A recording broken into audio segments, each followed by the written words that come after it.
నమస్తే, welcome to reporters time. నేను రాజశేఖర్. ప్రాంతం ఏదైనా, అంశం ఏదైనా, జిల్లా ఏదైనా దానిపై పూర్తి సమగ్ర సమాచారం అందించడానికి మా ప్రతినిధి అందరూ సిద్ధంగా ఉన్నారు. మన ముందు భద్రాద్రి కొత్తగూడెం, ఖమ్మం వెళ్దాం. ఖమ్మంలో ప్రతినిధి నవీన్ మనకి సిద్ధంగా ఉన్నారు. ఖమ్మం జిల్లాలో జెండా పాతేందుకు బీజేపీ కసరత్తులు చేస్తున్నట్టు కూడా తెలుస్తుంది. అంటే ఈ నేపథ్యంలోనే మాజీ ఎంపీ పొంగులేటింటికి బీజేపీ ముఖ్య నేతలు వెళ్ళట్టు తెలుస్తుంది. ఈ నేపథ్యంలోనే పొంగులేట్లు ఇలా అలాగే రఘునందన్ కూడా కలిసినట్టు తెలుస్తుంది. దీనిపై పూర్తి అప్డేట్స్ అందిస్తారు. చెప్పండి నవీన్. Thank you Rajasekhar. ఏదైతే దేశవ్యాప్తంగా పటిష్టంగా ఉన్నటువంటి బీజేపీ ఈ మధ్యలో రాష్ట్ర వ్యాప్తంగా కూడా చాలా స్ట్రాంగ్ గా అయిందని కూడా చూడొచ్చు. కానీ ఈ ఉమ్మడి జిల్లాల వ్యాప్తంగా చూసుకుంటే మాత్రం బీజేపీ సీన్ రివర్స్ గా కనిపిస్తుంది. ఎందుకంటే ఉమ్మడి జిల్లాల వ్యాప్తంగా బలమైన నాయకులు మరికొన్ని రోజులలో మన పార్టీలో జాయిన్ అవుతారు, అది ఇది అని చెప్తున్నటువంటి నాయకులందరికీ కూడా ఈ పెద్ద నాయకులు ఎవరైతే ఉన్నారో వారి చర్యలు వలసలు పడటం అయితే ఒక గందరగోళ పరిస్థితి కూడా ఉందని కూడా చూడొచ్చు. ముఖ్యంగా మనం చూసుకుంటే ఉమ్మడి ఖమ్మం జిల్లాలలో క్యాడర్ ఉన్నా లేకున్నా కూడా ఇప్పుడు 10 నియోజకవర్గాలలో కూడా ఈ 10కి 10 నియోజకవర్గాల్లో క్యాండిడేట్లు అయితే వారు ఏదో ఒక కార్యక్రమం చేసుకుంటూ ముందుకైతే వెళ్తున్నారు. అయితే గత కొద్ది రోజులను ఏదైతే పొంగులేటి శ్రీనివాస్ రెడ్డి పార్టీలోకి వస్తారు, ఈ యొక్క పార్టీ బలం పెరుగుతుంది అనే ఒక ఉద్దేశంతో రాష్ట్ర నాయకత్వం అయితే ఈ యొక్క పొంగులేటి శ్రీనివాస్ రెడ్డిని ఏదో విధంగా పార్టీలోకి తీసుకురావాలని ఒక కృతనిశ్చయితం ఉన్నట్టుగా చూడొచ్చు. అయితే మొదట్లో ఎప్పుడైతే బీఆర్ఎస్ కి వ్యతిరేకంగా తన గలాన్ని వినిపించినప్పుడు పొంగులేటి శ్రీనివాస్ రెడ్డి బీజేపీలో జాయిన్ అవుతారు అని మొత్తం తెలిసిన నేపథ్యంలో పొంగులేటి శ్రీనివాస్ రెడ్డికి కొన్ని అంటే ఆయన క్యాడర్ లోనే మంది ఒకవేళ బీజేపీ పార్టీలోకి వెళ్ళినట్లయితే ఆయన క్యాడర్ లో కొంతమంది లేదంటే మైనారిటీ ఓట్లకు దూరం అవుతామని ఒక ఉద్దేశంతో ఆయన వెనుకడుగు వేశారు. అనంతరం కూడా ఈ యొక్క కాంగ్రెస్ పార్టీలో రాహుల్ గాంధీ టీం తోటి చర్చలు జరిపిన అనంతరం కాంగ్రెస్ పార్టీలో జాయిన్ అయిపోతారు అని తెలిసింది. కానీ ఎప్పుడైతే ఈయన రాజకీయ గురువు జగన్మోహన్ రెడ్డి బీజేపీ పార్టీలోకి వెళ్లాలని సూచించిన నేపథ్యంలో పొంగులేటి శ్రీనివాస్ రెడ్డి కాంగ్రెస్ లోకి వెళ్లడం అయితే ఒక స్టెప్ వెనక్కి వేసినట్లుగా కూడా చూడొచ్చు. ఇదంతా అయిపోయినాక బీజేపీ అలర్ట్ అయి పొంగులేటి శ్రీనివాస్ రెడ్డిని ఏదో ఒక విధంగా ఈ యొక్క బీజేపీ పార్టీలోకి చేర్పించుకోవాలని చెప్పి ఈ రోజు ఖమ్మంలో తన నివాసానికి అయితే ఈ బీజేపీ చేరికల బృందం అయితే ఖమ్మం పొంగులేటి శ్రీనివాస్ నివాసానికి చేరుకున్నట్టుగా కూడా మనం చూడొచ్చు. ఈ యొక్క చేరుకున్న దాంట్లో వచ్చేసి మనకి ఈటెల రాజేందర్, ఇటు వచ్చేసి అదే విధంగా రఘునాథ్, విశ్వేశ్వర రెడ్డి, వీరందరూ కూడా ఏదో ఒక విధంగా అయితే పొంగులేటి శ్రీనివాస్ రెడ్డిని పార్టీలోకి తీసుకొచ్చే విధంగానే చేసే ప్రయత్నం అయితే చేస్తున్నారు. అయితే గత 4 గంటలుగా కూడా ఈ యొక్క మంతనాలు అయితే వారి పొంగులేటి ఇంట్లో నడుస్తూనే ఉన్నాయి. అంటే ఇంకా కూడా వారి లోపల నుంచి బయటకైతే వచ్చిన సందర్భం లేదు. ఇప్పటికీ కూడా ఆ చర్చలు నడుస్తున్నాయంట. దీని అంతటిని బట్టి చూస్తే పొంగులేటి శ్రీనివాస్ రెడ్డి అంటే కొన్ని డిమాండ్లు చేస్తున్నట్టు, అంటే ఈ 10 నియోజకవర్గాల్లో కూడా తన అభ్యర్థులను నిలబెట్టే ప్రయత్నం అయితే చేస్తున్నాడు. అయితే ఈ పరిస్థితులతో ఈ యొక్క ఉమ్మడి ఖమ్మం జిల్లాలో ఇన్ని రోజుల నుంచి కార్యక్రమాలు చేసుకుంటూ వస్తున్నటువంటి, అంటే ప్రతి నియోజకవర్గంలో కూడా ఈ టికెట్ నాదే అనుకున్న అభ్యర్థులు అయితే ఒక గందరగోళ పరిస్థితి నెలకొన్న పరిస్థితి చూసుకోవచ్చు. ఎందుకంటే ఇప్పుడు పొంగులేటి శ్రీనివాస్ రెడ్డి పెట్టినటువంటి ప్రతి ఆత్మీయ సమ్మేళనంలో కూడా పార్టీ లేదు, జెండా లేదు, ఎజెండా లేదు, ఏదిన్నా ఎక్కడ కూడా ఆయన అభ్యర్థులను అయితే ప్రకటించారు. దీని అంతటిని చూస్తుంటే పొంగులేటి శ్రీనివాస్ రెడ్డి ముందు నుంచి బీజేపీలోనే జాయిన్ అవ్వడానికి ఒక కసరత్తు కూడా చేసినట్లుగా మనం చూడొచ్చు. అయితే ఈ యొక్క 10 నియోజకవర్గాల్లో ఈయన అభ్యర్థులను నిలబెట్టినట్లయితే ఇప్పుడు బీజేపీలో అంటే గత కొన్ని రోజులుగా అంటే కాంగ్రెస్ కంటే, అంటే కొన్ని సందర్భాలలో కాంగ్రెస్ కంటే బీజేపీ నాయకులు అయితే కొన్ని కార్యక్రమాలు చాలా చురుగ్గా చేశారని కూడా చూడొచ్చు. ఏదైతే ఇప్పుడు మనం ప్రభుత్వానికి వ్యతిరేకంగా చాలా కార్యక్రమాలు కూడా ఉమ్మడి జిల్లాలో ఇప్పుడున్న నేతలైతే ముందుబడి చేసినట్లుగా కూడా చూడొచ్చు. కానీ ఇప్పుడు పొంగులేటి శ్రీనివాస్ రెడ్డి బీజేపీలో చేరడం అనేది వీరందరి, అంటే ఇలాంటి నాయకులందరికీ కూడా ఒక మింగుడుపరమైన విషయంలో మనం చూడొచ్చు. ఎందుకంటే ఇప్పుడు ఈ 10 నియోజకవర్గాల్లో కూడా క్యాండిడేట్లను నిలబెట్టినట్టే వారి పరిస్థితి అగమ్యగోచరం. ఎందుకంటే ఇప్పుడు గత 5 సంవత్సరాలుగా కూడా పార్టీకి పనిచేసుకుంటూ ఈసారి ఎన్నికలలో మేము పోటీ చేస్తాం అని ఒక దృఢ నిశ్చయంతో ఉన్నటువంటి ఈ క్యాండిడేట్ అందరూ కూడా ఈ పొంగులేటి శ్రీనివాస్ రెడ్డి ఎప్పుడైతే బీజేపీ పార్టీలోకి వస్తారని చెప్పి అన్నారో అప్పటి నుంచి అయితే కొంచెం స్తబ్దుగా ఉన్నట్టుగా కూడా మనం చూడొచ్చు. అయితే గత రోజుల క్రితం కాంగ్రెస్ లోకి వెళ్తారు అన్న పరిస్థితులలో బీజేపీ ఇప్పుడు ఉన్న క్యాండిడేట్లు అయితే ఊపిరి పీల్చుకున్నారు. కానీ ఇవాళ జరిగిన ఈ యొక్క సంఘటన ఏదైతే బీజేపీ చేరికల బృందం అందరూ కూడా పొంగులేటి శ్రీనివాస్ రెడ్డి ఇంటికి చేరుకుని పొంగులేటి శ్రీనివాస్ రెడ్డిలోకి ఆహ్వానిస్తున్న నేపథ్యంలో పొంగులేటి శ్రీనివాస్ రెడ్డి కొన్ని షరతులు అయితే బీజేపీ పార్టీలుగా కూడా మనకు తెలుస్తుంది. ఏంటంటే ఈ యొక్క 10 నియోజకవర్గాల్లో కూడా తిన అభ్యర్థులైతే ఈయన పార్టీలోకి రావడానికి సుముఖత చూపించినట్లుగా కూడా కొన్ని అయితే మనకు తెలుస్తున్న సందర్భం అయితే ఉంది రాజశేఖర్. చూసుకుంటే పూర్తిగా ముందు నుంచి కూడా పొంగులేటి చూసుకుంటే ప్రభుత్వానికి అధికార బీఆర్ఎస్ ఎవరైతే ఉన్నారో వారికి వ్యతిరేకంగానే తన సత్తా ఏంటో చూపిస్తారు. ఒక్క అభ్యర్థి కూడా గెలవనివ్వను, కేవలం నేను పెట్టిన అభ్యర్థి మాత్రమే గెలుస్తారంటూ సవాల్ విసిరినటువంటి సందర్భాలు కూడా చూస్తాం. అంటే ఈ నేపథ్యంలో బీఆర్ఎస్కి పోటీగా బీజేపీలో చేరితే బాగుంటుందని ముందు నుంచి మనం ఊహాగానాలు అనుకున్నప్పుడు కూడా ఈసారి ఆ ప్రభావం ఖచ్చితంగా ఉండొచ్చు అంటారు. ఎందుకంటే బీజేపీలో ఒకవేళ చేరితే కనుక కాంగ్రెస్లో ఉన్నటువంటి కొంతమంది ఆశావాహులు కానీ లేకపోతే కాంగ్రెస్కు అనుకూలంగా ఉన్నటువంటి అభ్యర్థులు లేకపోతే జనాలకు ఓట్ల సంఖ్య కూడా తగ్గే అవకాశం ఉందనుకోవచ్చు మనం. అంటే పొంగులేటి శ్రీనివాస్ రెడ్డి ఎప్పుడైతే ఈ యొక్క ఉమ్మడి ఖమ్మం జిల్లాల నుంచి 10 సీట్లలో కూడా బీఆర్ఎస్ అభ్యర్థులను ఎవరిని కూడా అసెంబ్లీ గేట్ తాకనియనని ఒక సవాల్ అయితే విసిరారు. ఈ నేపథ్యంలో గత కొన్ని రోజుల క్రితం అంటే ఫస్ట్ లో అంటే ఈయన పార్టీ చేరికలపై అనేక ఊహాగానాలు ఏంటంటే మొదట్లో బీజేపీలో పార్టీ జాయిన్ అవుతారని, తర్వాత వైఎస్ఆర్సీపీ, తర్వాత ఈయన స్వతంత్రంగా ఏదో పార్టీ పెట్టి ఈయన ప్రజల్లోకి వెళ్తారని, ఆ తర్వాత మళ్ళీ రాహుల్ గాంధీ సమక్షంతో మళ్ళా కాంగ్రెస్ లో జాయిన్ అవుతారని, ఈ విధంగా అంటే ప్రతిసారి ఏదో ఒక చర్చనీయాంశంగా అయితే ఈయన పార్టీ చేరిక అనేది ఉంది. అయితే మొన్నటికి మొన్న చూసుకుంటే మనం కాంగ్రెస్ లో కూడా జాయిన్ అయిపోవడానికి మొత్తం రంగం సిద్ధమైంది. కేవలం కండువా కప్పుకోవడం మాత్రమే అనుకున్న నేపథ్యంలో ఈయన మళ్ళీ బ్యాక్ స్టెప్ తీసుకున్నారు. అంటే ఇప్పుడు మళ్ళీ బీజేపీలో అంటే ఫస్ట్ లో కూడా బీజేపీలో జాయిన్ అయిపోతారు, ఒక నెల రోజులలోనే బీజేపీలోకి వెళ్ళిపోతారు. ఆ విధంగా ఉన్న నేపథ్యంలో ఇప్పుడు మరలా అంటే దేనికోసం అనేసి పొంగులేటి శ్రీనివాస్ రెడ్డి ఆలోచిస్తున్నారు అని, అదే విధంగా ఇప్పుడు అధికార బీఆర్ఎస్ కి సవాల్ విసురుతూ ఏ ఒక్క ఎమ్మెల్యేని కూడా ఈయన గేటు తాకనీయడని చెప్పి సవాల్ విసిరిన నేపథ్యంలో బీజేపీ క్యాడర్ అంటే యాక్చువల్ గా ఈ యొక్క ఉమ్మడి ఖమ్మం జిల్లాలలో ఇటు కాంగ్రెస్ ఓట్ బ్యాంకింగ్ అయితే ఎక్కువ ఉంటుంది. అంటే బీజేపీకి అయితే కాంగ్రెస్ కు ఉన్నంత ఓట్ బ్యాంకింగ్ అయితే లేదు. కానీ ఈ బలమైన నాయకుడిగా ఉన్నటువంటి పొంగులేటి శ్రీనివాస్ రెడ్డి బీజేపీ పార్టీలోకి వచ్చినట్లయితే ఈయన క్యాడర్ అంటే ఈయనకు ఉన్నటువంటి క్యాడర్, అదే విధంగా వీరికి అంటే బీజేపీకి ఉన్నటువంటి క్యాడర్ రెండు కలిస్తే ఈ యొక్క పొంగులేటి శ్రీనివాస్ రెడ్డి అనే వ్యక్తి అంటే ఆయన రైట్. ఇంకొకటి అంటే ప్రధానంగా చూసుకుంటే మనం ఒకవేళ బీఆర్ఎస్ లో నుంచి వ్యతిరేకంగా ఉండాలంటే ఒక బలమైన పార్టీగా అనుకుని బీజేపీలో ఒకవేళ చేరితే కనుక బీజేపీకి ప్లస్ అయ్యే అవకాశం కనిపిస్తుందా? పొంగులేటి చరిష్మా లేకపోతే పొంగులేటి చరిష్మాతోనే బీజేపీకి లబ్ధి చేకూరే అవకాశం ఉందనుకోవచ్చు. అంటే ఏ విధంగా చూడొచ్చు అంటారు మనం?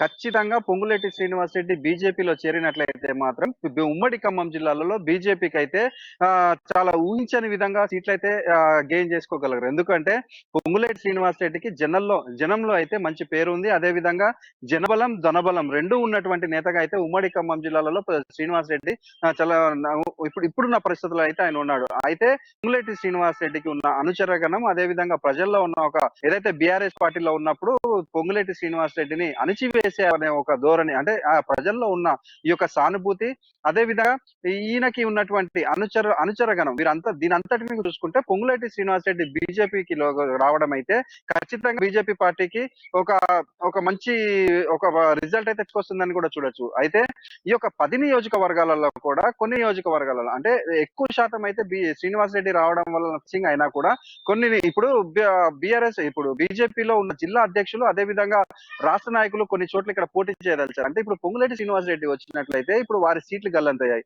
మరి అటువంటి పరిస్థితులలో కూడా వారందరూ అంటే జిల్లా నాయకులు ఉన్నటువంటి నియోజకవర్గాల్లో కూడా వాళ్ళని కాదని ఇప్పుడు ఒకవేళ పొంగులేటి శ్రీనివాస్ రెడ్డి అభ్యర్థులకు ఇస్తే జిల్లా అధ్యక్షులు ఎంతవరకు సపోర్ట్ చేస్తారు అనేది ఒక ప్రశ్నార్హంగా మారింది. Rajasekhar, thanks for updates.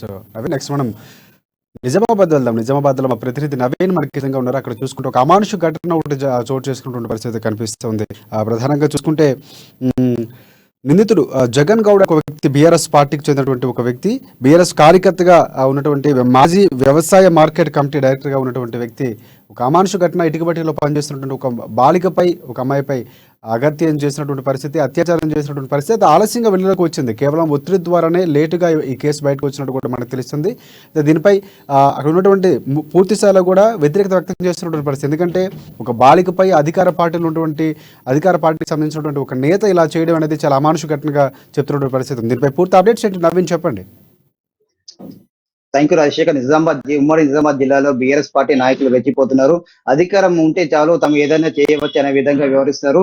అధికారం అడ్డు పెట్టుకుని తమ తప్పులను కూడా కప్పిపించుకునే ప్రయత్నం కూడా చేస్తున్నారు. అయితే ముఖ్యంగా ఉదాహరణకు ఇప్పుడు అంటే కామారెడ్డి జిల్లా ఎల్లారెడ్డి నియోజకవర్గం చెందినటువంటి ఆ, నియోజకవర్గంలో ఒక అభం శుభం వెలుగడి తెలియనటువంటి 16 సంవత్సరాల ఒక మైనర్ బాలికను ఒక బీఆర్ఎస్ పార్టీ చెందిన నాయకుడు అత్యాచారం చేశాడు. అయితే ఈ సంఘటన ఎల్లారెడ్డి నియోజకవర్గం గండి మాసాయిపేట మండలం గ్రామంలో చోటు చేసుకుంటే అక్కడ బీఆర్ఎస్ పార్టీ చెందినటువంటి మార్కెట్ కమిటీ మాజీ డైరెక్టర్ అయినటువంటి జగన్ గౌడ్ ఒక 16 సంవత్సరాల మైనర్ బాలికను ఇటుక బట్టి వెనుకకు తీసుకెళ్లి అత్యాచారం చేశారు. అయితే ఈ సంఘటన లేటుగా బయటకు వచ్చింది. అయితే ప్రధానంగా చూసుకుంటే ఈ ఫిబ్రవరి 22న ఈ సంఘటన జరిగినట్లు తెలుస్తుంది. అయితే అక్కడ ఉన్నటువంటి బీఆర్ఎస్ పార్టీకి చెందినటువంటి ఎమ్మెల్యే కావచ్చు, అతని ముఖ్య అనుచరుడు ఈయన జగన్ గౌడ్.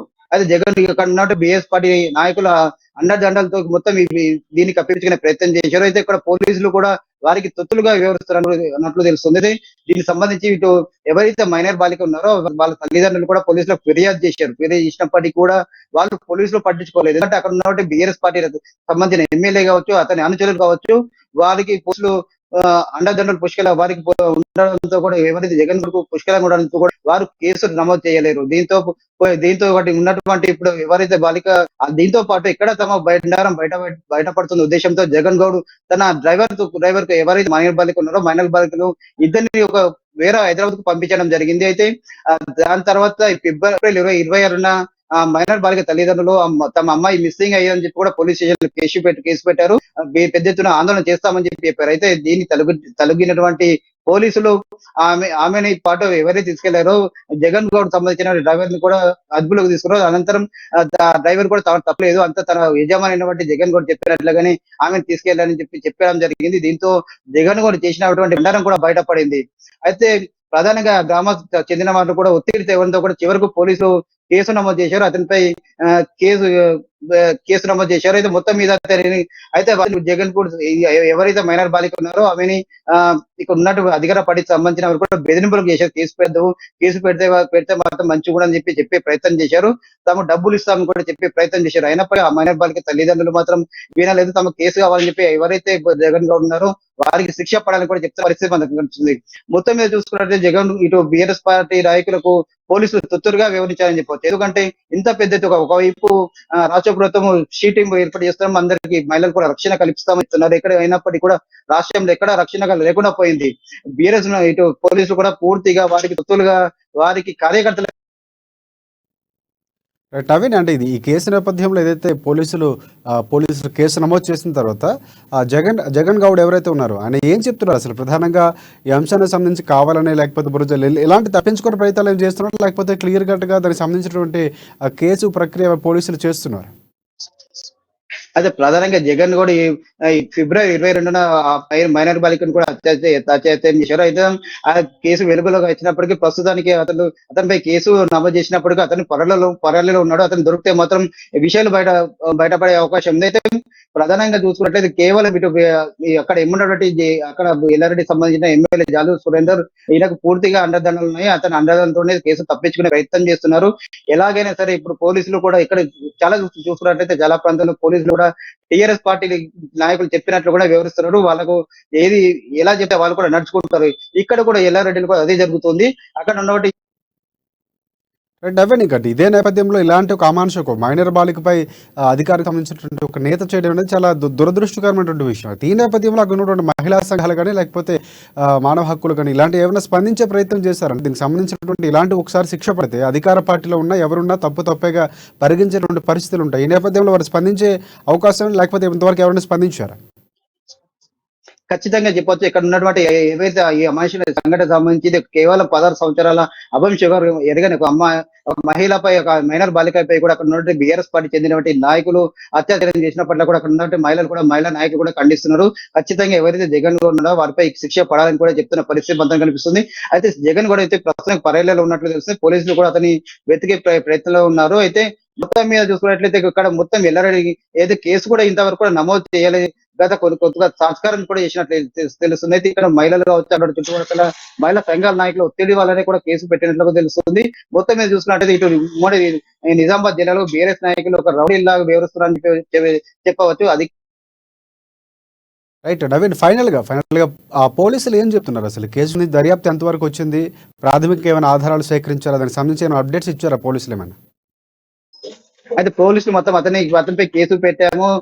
అతని కూడా ప్రస్తుతానికి అతను పరారీలో ఉన్నాడు. అతన్ని పట్టుకునే పనిలో ఉన్నామని చెప్తున్నారు. అయితే ఈ ఖచ్చితంగా అతన్ని పట్టుకుంటాం, అతనికి కూడా కోర్టుకు సబ్మిట్ చేస్తాము, అతనికి శిక్ష పడేలా చేస్తామని చెప్తున్న పరిస్థితి మొత్తం కనిపిస్తుంది. అయితే మరోవైపు కూడా ఇక్కడ దీనివైపు కూడా ఎవరైతే మైనార్ బాలిక ఉన్నారో అతని తల్లిదండ్రులు కూడా ఖచ్చితంగా శిక్ష పడాలని చెప్తున్నారు. ఎవరైతే ఎలాంటి రాజకీయ ఒత్తిడులకు మాత్రం తల వద్దదు ఒక్కవద్దని చెప్తున్నారు. అయితే తామకు న్యాయం చేయాలని చెప్పి కూడా ప్రధానంగా మైనార్ బాలిక తల్లిదండ్రులు చెప్తున్న పరిస్థితి మాత్రం కనిపిస్తుంది Rajasekhar. Thanks for updates Naveen. Next మనం వరంగల్ వెళ్దాం. వరంగల్లో మా ప్రతినిధి మనకి స్వామి సిద్ధంగా ఉన్నారు. చూసుకుంటే అధికార బీఆర్ఎస్ పార్టీకి చేస్తున్నటువంటి విధానాలు లేకపోతే పద్ధతులు సరిగ్గా లేవంటూ మావోయిస్టులు లేఖ రాసినటువంటి పరిస్థితి కనిపిస్తుంది. వ్యతిరేకంగా వారికి ఒక లేఖ విడుదల చేశారు. ప్రభుత్వ విధానాలు ప్రకృతి వనరులకు విధ్వంసం కలిగించేలాగా, నాశనం చేసేలాగా ఉన్నాయంటూ కూడా లేఖ విడుదల చేసినటువంటి పరిస్థితి. ఇలాగే కొనసాగితే చర్యలు తీసుకుంటామంటూ హెచ్చరించినటువంటి పరిస్థితి కనిపిస్తుంది. రైట్, దీనిపై పూర్తి అప్డేట్స్ అందిస్తారు. స్వామి చెప్పండి, లేఖ ఎలాంటి విషయాలు వెల్లడించారు? ప్రధానంగా ఎలాంటి అంశాలతో కూడినటువంటి లేఖ విడుదల చేశారు? Good evening Rajasekhar. ఉమ్మడి వరంగల్ జిల్లా వ్యాప్తంగా చూసుకుంటే ప్రకృతి వనరులను కూడా ధ్వంసం చేస్తున్నారని చెప్పి కూడా మావోయిస్టులు అంటే భారత కమ్యూనిస్టు పార్టీ మావోయిస్టు భూపాలపల్లి జిల్లా, వరంగల్, మహబూబాద్, పెద్దపల్లి జిల్లాకు సంబంధించిన జిల్లా కార్యదర్శి వెంకటేష్ మాత్రం ఒక లేఖ అయితే విడుదల చేసిన నేపథ్యం కనుక ఈ లేఖలో ప్రధానంగా కూడా మైనింగ్ మాఫియాను కూడా అడ్డుకట్టాలి, దీనికి ప్రకృతి వనరులను కూడా ధ్వంసం చేస్తున్నారని చెప్పి కూడా తెలపడం జరిగింది. అక్కడ మొత్తానికి చూసుకుంటే ఆదివాసులను అంటే ఉమ్మడి వరంగల్ జిల్లా వ్యాప్తంగా చూసుకుంటే కాళేశ్వరం, జయశంకర్, భూపాలపల్లి జిల్లాలో కాళేశ్వరంతో మొదలుకుంటే భూపాలపల్లి, ఏటు నాగారం, వెంకటాపురం అయితే మాత్రం విపరీతంగా జరుగుతా ఉన్నాయి. అవి అనుమతులు లేకుండా కూడా విచ్చలవిడిగా కూడా ప్రకృతి వనరులను మాత్రం ధ్వంసం చేస్తున్నారని కూడా చెప్పడం జరిగింది. ఇది మొత్తానికి చూసుకుంటే ఈ పీసా చట్టం మనసులో కూడా పీసా చట్టం వర్తింపజేస్తుంది. దాన్ని కూడా చట్టాన్ని కూడా పక్కన అంటే పెట్టకుండా కూడా కొంతమంది ఉంచుకొని కూడా టిఆర్ఎస్ ప్రభుత్వానికి చెందిన కూడా కొంతమంది అధికారులను గుప్పిట్లో పెట్టుకొని దళారుల జేబులు నింపడానికి కూడా ఈ యంత్రాంగం కూడా ప్రయత్నిస్తుందని చెప్పుకోవచ్చు. కానీ మొత్తానికి చూసుకుంటే కూడా ఇక్కడ మైనింగ్ మాఫియాకు మైనింగ్ అధికారులు మాత్రం నిమ్మకు నీరెత్తినట్లుగా వ్యవహరిస్తా ఉన్నారు. ఇక్కడ అంటే భూపాలపల్లి ఏరియాలను చూసుకుంటే మొత్తానికి ఏటు నాగారం నుంచి మొదలుకుంటే మంగపేట వరకు ఇసుక క్వారీలు కూడా విపరీతమైన అధికార పార్టీ నేతల పేర్లతో కూడా నడుస్తున్నాయని చెప్పిన కూడా మావోయిస్ట్ వెంకటేష్ పేరు ప్రధాన కార్యదర్శి వెంకటేష్ కూడా లేఖ విడుదలయ్యని చెప్పొచ్చు. కానీ ప్రజాస్వామిక వాదులంతా మొత్తం ఇక్కడ ప్రజాస్వామ్యంలో కూడా ఇవన్నీ ప్రకృతి వనరులను కూడా వాటిని కాపాడు కోసం కూడా మేధావులు, ప్రజాస్వామిక వాదులు కూడా కొట్లాడి తెచ్చుకున్న తెలంగాణలో కూడా నాశనం అయిపోతున్నాయి. కాబట్టి మేధావులారా ఆలోచించండి అని చెప్పి కూడా మావోయిస్ట్ లేఖలు పేర్కొనడం జరిగింది రాజశేఖర్. రైట్ స్వామి, ఇంకొకటి ప్రధానంగా చూసుకుంటే ప్రకృతిని లేకపోతే ప్రకృతి వనరులు సంరక్షించాల్సినటువంటి ప్రభుత్వం ఇలాంటి కార్యక్రమాలకు చేపడుతుంది, విఘాతం కలిగించేలాగా, ధ్వంసం చేసేలాగా కార్యాచరణ రూపిస్తుంది, అలాంటి పనులు చేస్తుందంటూ చెబుతున్నటువంటి మావోయిస్టులు ఏదైతే లేఖ విడుదల చేశారు, ఈ నేపథ్యంలో ప్రభుత్వం నుంచి ప్రభుత్వ అధికారులు కానీ లేకపోతే ప్రభుత్వ యంత్రాంగం కానీ ఏమైనా స్పందన తెలియజేసిందా? ప్రభుత్వ యంత్రాంగానికి మావోయిస్టులు ఎన్నోసార్లు లేఖలు రాసినా కానీ అక్కడ ఉన్న మా ఆదివాసుల గిరిజనేతలతోని కూడా అధికార యంత్రాంగంతో పాటు టిఆర్ఎస్ కు చెందిన బడా నేతలు కావచ్చు, ప్రజాప్రతినిధులు కావచ్చు, చేతులు కలుపుకొని కూడా దళారుల జేబులు నింపుతున్నారని చెప్పి కూడా మావోయిస్టులు పేర్కొన్నప్పటికీ కూడా ఇక్కడ ప్రకృతి వనరులను మాత్రం విధ్వంసం చేస్తున్నారు. అక్కడ మొత్తం మైనింగ్ మాఫియా పేరుతోని మొరాన్ని మట్టిని కూడా కొండలను గుట్టలను తవ్వి కూడా సిటీలలో కూడా ప్రభుత్వ భవనాల పేరుతో కూడా సిటీకి తరలించిన నేపథ్యం కనపడుతుంది. దీనిపైన కూడా మావోయిస్టులు పలుసార్లు హెచ్చరికలు జారీ చేసినప్పుడు కూడా అంటే అధికార యంత్రాంగం అంటే తెలంగాణ రాష్ట్ర సమితి పార్టీకి చెందిన ప్రభుత్వం యంత్రాంగం కూడా ప్లస్ మళ్ళీ అందులో మైనింగ్ అధికారులు కూడా కుమ్మక్కై కూడా ఈ దళారులకు కొమ్ము కాస్తున్నారని చెప్పుకోవచ్చు. కానీ అవి మావోయిస్టులు ఎన్నిసార్లు కూడా లెక్కలు విడుదల చేసినప్పటికీ కూడా అధికార యంత్రాంగం కూడా పెడచెవున పెట్టుకుంటారని చెప్తున్నారు. కానీ దీన్ని మాత్రము మేధావులు కానీ అక్కడ ఉన్న యువకులు కానీ స్థానిక వనరులను కాపాడుకోవడానికి కూడా అందరూ యువకులు మేధావులంతా నడుము బిగించాలని చెప్తున్నారు. కానీ ఈ నేపథ్యంలో ఆధునిక ప్రపంచంలో కూడా మావోయిస్టులు అనుగదొక్కడానికి కూడా కొట్లాడి తెచ్చుకున్న తెలంగాణలో కూడా అడవిలలో డ్రోన్ కెమెరాలు ఉపయోగించి సీసీ కెమెరాలను ఉపయోగించి కూడా మావోయిస్టులను కూడా అంటే పట్టణాలను పల్లెలలో కూడా రాకుండా కూడా చేస్తున్నది పోలీస్ యంత్రాంగాన్ని కూడా ఈ బీఆర్ఎస్ ప్రభుత్వం కూడా పెంచి పోషిస్తుందని కూడా చెప్పి పెంచి పోషిస్తుందని కూడా ఈ లేఖలో పేర్కొనడం జరిగింది రాజశేఖర్. మొత్తానికి చూసుకుంటే ఇక్కడ ప్రకృతి వనరులను కూడా ధ్వంసం చేస్తున్నారు. ప్రకృతిని సంపదను కూడా ఆ ప్రభుత్వం మైనింగ్ మాఫియా అధికారులు కలిసి కూడా దళారుల జేబులు నింపుతున్నారని కూడా చెప్పుకోవచ్చు Rajasekhar. Thanks for updates Swami. Next మనం ఆదిలాబాద్ వెళ్దాం. అక్కడ మా ప్రతినిధి జోషి మనకి సిద్ధంగా ఉన్నారు.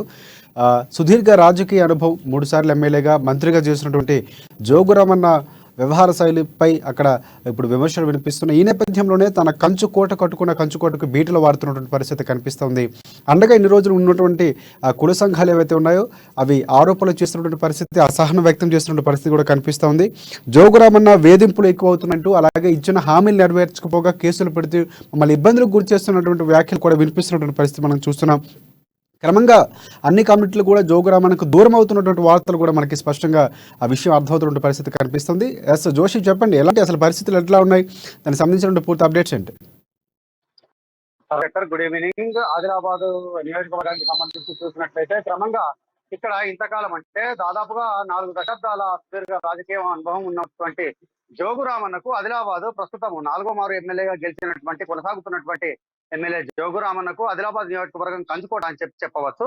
అయితే క్రమంగా అంటే అధికారంలో ఉన్నటువంటి అహంకారమా లేకపోతే ఇంకేదన్నా అంటే ఆయన వ్యతిరేకులు పేర్కొనేటటువంటి కోణంలో చూసినట్లయితే అధికార మదంతో ఆయన చేస్తున్నటువంటి అరాచకాలు ఏవైతే ఉన్నాయో ఆయన వ్యక్తిగత వ్యవహార శైలి కారణంగా కావచ్చు, బీఆర్ఎస్ కు సంబంధించినటువంటి నాయక గణం కార్యకర్తలకు సంబంధించినటువంటి ఆగడాల కారణంగా కావచ్చు, ఏదైతే మితిమీరుతున్నటువంటి ఆగడాలు ఉన్నాయో దానికి సంబంధించి జనంలో చాలా వ్యతిరేకత అయితే వ్యక్తమవుతున్నట్లుగా మనకు తెలుస్తోంది. క్రమంగా అంటే ఇంతకాలం ఆయన రాజకీయ జీవితంలో ఆయన ఎదుగుదలకు చేదోడు వాదోడుగా ఉన్నటువంటి పలు వివిధ కుల సంఘాన్ని కూడా ప్రస్తుతము జోగురామన్న తీరు కారణంగా కొంత అసంతృప్తితో ఉన్నట్లుగా తెలుస్తోంది. కొన్ని సంఘాలు అయితే ఏకంగా ఆయన పైన తీవ్రమైనటువంటి వ్యతిరేకత చూపుతున్నట్లుగా మనకు తాజాగా బేల మండలం కొగ్దూరు గ్రామంలో చోటు చేసుకున్నటువంటి ఒక సంఘటనను బట్టి అయితే తెలుస్తోంది.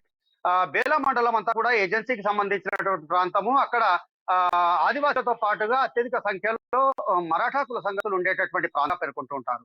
అయితే నియోజకవర్గ వ్యాప్తంగా చూసుకున్నట్లయితే చెప్పుకోదగ్గ స్థాయిలోనే మరాఠా సంఘానికి సంబంధించినటువంటి ఓటు బ్యాంకు ఉన్నటువంటి నేపథ్యము, అలాగే బీఆర్ఎస్ పార్టీలో కూడా దానిపైన ఆశలు చాలానే ఉన్నటువంటి నేపథ్యం. అయితే తాజాగా చోటు చేసుకున్నటువంటి కొగ్దూరులో మరాఠా సంఘానికి సంబంధించినటువంటి 4 వ్యక్తుల పైన హత్యాయత్నము, అలాగే ఎస్సీ ఎస్టీ అట్రాసిటీ కేసులు ఏవైతే నమోదు చేయడం జరిగిందో దీనికి సంబంధించి చాలా అంటే కొద్ది రోజులుగా తీవ్రమైనటువంటి రాజకీయ రగడ చోటు చేసుకున్నటువంటి నేపథ్యం. ఇసుకకు సంబంధించినటువంటి ఒక వ్యవహారంలో మొదలైనటువంటి యొక్క వివాదము కాస్త అక్కడ ఆ ఇసుక మాఫియాను రూపుమాపేటటువంటి క్రమంలో వారికి సంబంధించినటువంటి ఏదైతే ఆవాసాలు ఏర్పాటు చేసుకొని ఉన్నటువంటి స్థలం ఏదైతే ఉందో అక్కడ గ్రామానికి సంబంధించినటువంటి కొన్ని కుల సంఘాలు అలాగే స్థానికులు అందరు కలిసి కూడా అక్కడ ఒక దేవతా విగ్రహాన్ని ఏర్పాటు చేయడం జరిగింది. అయితే ఆ దేవతా విగ్రహాన్ని కొందరు గుర్తు తెలియనటువంటి దుండగులందరూ కూడా తీసివేసినటువంటి నేపథ్యంలో అక్కడ వివాదం చోటు చేసుకుంది. దీన్ని రూపమాపేటటువంటి క్రమంలో అక్కడ తాత్కాలికంగా విగ్రహం ఏర్పాటు చేసినప్పటికీ కూడా అటు తర్వాత తాజాగా ఏదైతే ఆ బీఆర్ఎస్ ఆవిర్భావ దినోత్సవం రోజున చోటు చేసుకున్నటువంటి ఒక ఘటనకు సంబంధించి ఏకంగా ఒకే కులానికి సంబంధించినటువంటి 4 వ్యక్తుల పైన ఈ విధమైనటువంటి కేసులు నమోదు చేయడము అనేటటువంటిది ఇప్పుడు నియోజకవర్గ వ్యాప్తంగా ఉన్నటువంటి మరాఠా కులస్తుల్లో తీవ్ర ఆగ్రహానికి కారణమవుతున్నట్లుగా తెలుస్తోంది. అంటే బీఆర్ఎస్ కు సంబంధించినటువంటి వాళ్ళందరూ కూడా ఒకవైపు తమ జెండా పండుగ ఏదైతే ఉందో ఆవిర్భావ దినోత్సవం రోజున తమ వేడుకలకు ఆటంకం కలిగించాలనేటటువంటి కోణంలో తమతో దురుసుగా ప్రవర్తించి గొడవకు దిగారు అనేటటువంటి ఆ కోణంలోనే పోలీసులు కేసు నమోదు చేయడం జరిగింది అని చెప్పి వాళ్ళు పేర్కొంటున్నప్పటికీ కూడా ఇటు ప్రకటనలో ఖండిస్తున్నప్పటికీ కూడా వాస్తవంగా అంటే అక్కడ టెక్నికల్ గా జరిగినటువంటి పరిస్థితుల్ని కనుక మనం ఒకసారి నిశ్చితంగా పరిశీలించినట్లయితే ఏదైనా వివాదం గ్రామ స్థాయిలో కావచ్చు, పట్టణ స్థాయిలో కావచ్చు, ఏదైనా సామాజికంగా ఏదైనా వివాదం చోటు చేసుకున్నటువంటి నేపథ్యంలో అక్కడ కేవలం ఒకే సామాజిక వర్గానికి ఒకే కులానికి చెందినటువంటి వ్యక్తుల పైననే కేసులు ఎందుకు నమోదు చేయాల్సి వచ్చింది అనేటటువంటి ఒక ప్రశ్న సహజంగా తలెత్తేటటువంటి పరిస్థితి. అంటే ఆ గ్రామంలో అన్ని కులాలు అన్ని మతాలకు సంబంధించినటువంటి వాళ్ళు ఉండేటటువంటి నేపథ్యంలో, అన్ని పార్టీలకు సంబంధించినటువంటి వాళ్ళు కూడా ఉండేటటువంటి నేపథ్యంలో కేవలం ఒకే కులానికి సంబంధించినటువంటి వ్యక్తుల్ని 4 వ్యక్తులని టార్గెట్ చేసి కేసులు నమోదు చేయించారు అనేటటువంటి ఆరోపణలకు బలం చేకూరుస్తున్నటువంటి పరిస్థితి. అయితే దీనిపైన ఇంతవరకు బీఆర్ఎస్ కు చెందినటువంటి కేవలం మండల స్థాయి నాయకులు మాత్రమే నోరు విప్పారు తప్ప ఏ ఒక్క ద్వితీయ శ్రేణి నాయకుడు నోరు విప్పనటువంటి పరిస్థితి. అయితే ఇటు విపక్ష బీజేపీకి పార్టీ చెందినటువంటి నాయకులు కార్యకర్తలు స్థానికంగా బేల మండలానికి చెందినటువంటి కార్యకర్తలు ఆరోపిస్తున్నటువంటి క్రమంలో అంటే కావాలని చెప్పారు సాధారణమైనటువంటి ఒక వివాదాన్ని సాకుగా తీసుకొని ఏకంగా హత్యాయత్నము అలాగే అట్రాసిటీ కేసులకు నమోదు చేసేందుకు పోలీసుల పైన తీవ్రమైనటువంటి ఒత్తిడి తీసుకొచ్చారు అనేటటువంటి ఆరోపణలైతే వినిపిస్తున్నాయి. అందులో ఆ నలుగురు వ్యక్తుల్లో నుండి ఒక వ్యక్తిని కేసు నమోదు చేసినటువంటి 12-16 గంటల లోపలనే అదే రోజు అంటే అరెస్ట్ చేయడము అలాగే జైలుకు తరలించడము అనేటటువంటిది కూడా ఇప్పుడు ప్రస్తుతం నియోజకవర్గ వ్యాప్తంగా కూడా తీవ్ర చర్చనీయాంశమైనటువంటి నేపథ్యం. గతంలో సైతం జోగురామన్న వ్యవహార సరళికి సంబంధించి ఇటు ఖానాపూర్ నియోజకవర్గానికి సంబంధించినటువంటి ఎమ్మెల్యే రేఖా నాయక్ కూడా గుర్రుగా ఉన్నటువంటి నేపథ్యం. అలాగే అంటే తన నియోజకవర్గానికి సంబంధించినటువంటి వ్యవహారాల్లో జోగురామన్న తలదూరుస్తున్నటువంటి కోణంలో ఆమె కూడా ఇటు గుర్రుగా ఉన్నటువంటి నేపథ్యం ఉందని చెప్పి మనము ఇదివరకే అమ్మ న్యూస్ లో మనం కథనాలు ప్రసారం చేసినటువంటి సందర్భం. అలాగే మరోవైపు ఆదిలాబాద్ జిల్లాకు సంబంధించినటువంటి బోధ్ నియోజకవర్గ పరిధిలోని వ్యవహారాల్లో కూడా ఇటు అధికార పార్టీకి చెందిన అంటే సొంత పార్టీకి చెందినటువంటి ఎమ్మెల్యే రాథోడ్ బాపురావుకు సంబంధించి రాజకీయంగా చిక్కులు సృష్టిస్తున్నారు అనేటటువంటి ఆరోపణలు చాలా కాలంగా ఉన్నటువంటి నేపథ్యం. అక్కడ స్థానిక ఎమ్మెల్యేకు వ్యతిరేకంగా మరో వర్గాన్ని ఈయన ప్రోత్సహిస్తున్నట్లుగా రామన్న పైన ఆరోపణలు ఉన్నాయి. అంటే దాంట్లో ఉన్నటువంటి వాస్తవాలేంటి నిజానిజాలేంటి అనేటటువంటి విషయాన్ని పక్కన పెడితే మాత్రం రాజకీయంగా ఇటు విపక్షాలకు కొత్త అస్త్రాన్ని ఇవ్వడమే కాకుండా ఇటు అధికార పార్టీలో అలదడులకు మాత్రం చిక్కులకు మాత్రం కొత్త సమస్యలకు మాత్రం కారణమవుతున్నటువంటి నేపథ్యం. అయితే ఇవన్నీ వ్యవహారాలని ఒకసారి పరిశీలించినట్లయితే రైట్ జోషి, ఇంకొకటి అంటే ఇప్పుడు ఏదైతే మరాఠాకు సంబంధించినటువంటి సంఘ నాయకులు బయటకు వచ్చి వారి యొక్క అసహనం వ్యక్తం చేస్తారు, ఇలాగే చాలా మంది అసహనానికి గురైనటువంటి కుల సంఘాలు ఉన్నాయి. వారు కూడా ఖచ్చితంగా దీన్ని ఆసరాగా చేసుకున్నారు జరుగుతున్నటువంటి, ఎందుకంటే ఎప్పటి నుంచో ఉన్నటువంటి ఇవన్నీ కూడా ఒక్కసారిగా బయటకు వస్తున్నటువంటి పరిస్థితి కూడా మనం చూస్తాం. తాజాగా జరుగుతున్నటువంటి పరిస్థితులన్నీ చూసుకుంటే జోగురామకు ఇన్ని రోజులు జరిగినటువంటి వారి మీద జరిగిన అన్యాయం కానీ లేకపోతే వారికి ఎదుర్కొన్నటువంటి సమస్యలను కూడా బయటికి చెప్పుకోవడానికి వస్తున్నటువంటి పరిస్థితి కనిపిస్తుంది. ఈ నేపథ్యంలో మరిన్ని కొన్ని సంఘాలు కానీ లేకపోతే మరి కొంతమంది ఎవరైతే బాధితులు ఉన్నారో వాళ్ళు కూడా బయటకు వచ్చే అవకాశం ఉందని మనం ఎక్స్పెక్ట్ చేయొచ్చు అంటారా? ఖచ్చితంగా రాజశేఖర్, వాస్తవంగా ఇంతకాలం అధికార పార్టీగా అలాగే మాజీ మంత్రిగా బలమైనటువంటి నేతగా ఉన్నటువంటి నేపథ్యంలో జోగురామన్నకు సంబంధించి ఆయన పార్టీకి సంబంధించినటువంటి వ్యక్తులు కావచ్చు, ఆయనకు సంబంధించినటువంటి వ్యవహార సరళి కావచ్చు, దీంతో ఎన్ని ఇబ్బందులు ఎదురైనప్పటికీ కూడా కేవలం మౌనాన్ని ఆశ్రయించి మాత్రమే వాళ్ళు ఆ ఇబ్బందుల్ని అంటే ఓర్చుకున్నటువంటి నేపథ్యం. కానీ ప్రస్తుతం ఉన్నటువంటి నేపథ్యంలో రోజు రోజుకు ఒకవైపు కాంగ్రెస్ మరోవైపు బీజేపీ బలీయమైనటువంటి రాజకీయ శక్తిగా ఎదుగుతున్నటువంటి నేపథ్యంలో వాస్తవంగా రాబోయే రోజుల్లో అధికార పార్టీలోనే ఉన్నప్పటికీ కూడా జోగురామన్నకు చిక్కులు తప్పవు అనేటటువంటి అంటే చర్చ కొనసాగుతున్నటువంటి నేపథ్యంలో ఇటు విపక్ష పార్టీలు కూడా బలపడుతున్నటువంటి నేపథ్యంలో క్రమంగా ఇటు కుల సంఘాలే కావచ్చు, సాధారణ వ్యక్తులు కావచ్చు, ఎటువంటి రాజకీయాలతో సంబంధం లేనటువంటి వ్యక్తులు, సమూహాలు, సంఘాలు కావచ్చు, వీళ్ళందరూ కూడా కొంత ధైర్యం కూడా కట్టుకుంటున్నటువంటి క్రమం అయితే మనకు కనిపిస్తుంది. రాబోయే రోజుల్లో ఇదే పరిస్థితి కనుక కొనసాగినట్లయితే ఇంతకాలం తన కోటగా భావించినటువంటి ఆదిలాబాద్ నియోజకవర్గానికి మాత్రం రామన్న కోట బీటలు వారడం ఖాయం అనేటటువంటి చర్చ అలాగే అభిప్రాయాలు కూడా వ్యక్తమవుతున్నటువంటి నేపథ్యం. ఇది కనుక జరిగితే రాబోయే రోజుల్లో రామన్నకు రాజకీయంగా ఖచ్చితంగా చిక్కులు తప్పవనేటటువంటి అభిప్రాయం మాత్రం మనం పేర్కొనవచ్చు. జోషి, ఇంకొకటి అంటే ఉన్నటువంటి పరిస్థితులు అన్నీ చూసుకుంటే జోగురామకు అన్నీ కూడా వ్యతిరేకంగా వస్తున్నటువంటి పరిస్థితులు కూడా కనిపిస్తున్నాయి మొత్తంగా. అంటే ఇది కేవలం ఇన్ని రోజులు నివురుగప్ప నిప్పులాగా ఉన్నటువంటి ఏదైతే తను చేసినటువంటి పనులు కానీ లేదా దాని పర్యవసానాలు అవన్నీ కూడా ఒకసారి బయటకు వస్తున్నాయని మనం పక్క అనుకుంటున్నాయి. ఇంకొకటి ప్రత్యర్థులు కూడా ఇటువైపు మిగతా పార్టీలు కూడా బలంగా అవుతున్నటువంటి పరిస్థితి, తనకు రాజకీయంలో ఉన్నటువంటి సుదీర్ఘ ప్రయాణంలో చేసినటువంటి ఏవైతే తప్పులు కానీ లేకపోతే అన్యాయాలు అక్రమాలు అన్నీ బయటకు వస్తున్నాయి. అంటే ఈ నేపథ్యం కూడా మనం అంచనా చేసుకుని ఖచ్చితంగా ఈ ప్రభావం అంతా కూడా రానున్న ఎన్నికల్లో ఖచ్చితంగా పడుతుంది, తనకి గడ్డు కాలమని మనం ఊహించవచ్చు అనుకోవచ్చు అంటారు. ఖచ్చితంగా రాబోయే రోజుల్లో రాజకీయంగా ఇప్పుడు ఒక రకంగా రాష్ట్రంలో ఉన్నటువంటి పరిస్థితి ఆదిలాబాద్ నియోజకవర్గంలో కూడా నెలకొని ఉంది. ఏ పార్టీ కూడా ఏ పార్టీకి ఆ పార్టీ రాజకీయ పార్టీలు అలాగే ఆ పార్టీలకు సంబంధించినటువంటి ప్రతినిధులుగా ప్రతి ఒక్కరు కూడా తమ గెలుపుకు సంబంధించి తామే అధికారం చేపట్టబోతున్నాము అనేటటువంటి ధీమాను వ్యక్తం చేస్తున్నారు.